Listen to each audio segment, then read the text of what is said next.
पावभाजी बनवण्याकरता हा अर्धा फ्लावर, एक ढोबळी मिरची, 2 बटाटे, 2 कांदे, 2 टोमॅटो, मटार, बटर, काश्मीरी लाल तिखट, साधं आपलं तिखट, पावभाजी मसाला, लसूण, आलं, मीठ आणि कोथिंबीर एवढं साहित्य लागणार आहे. फ्लावर चांगला गरम पाण्यातनं उकळून घेतला होता आणि मग सगळ्या भाज्या तुकडे करून कुकरला लावून घेत आहे.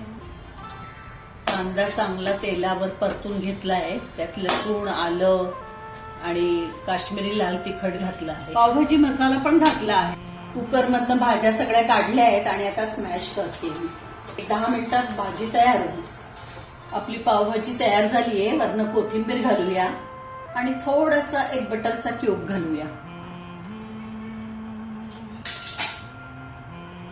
आपली झणझणीत पावभाजी तयार.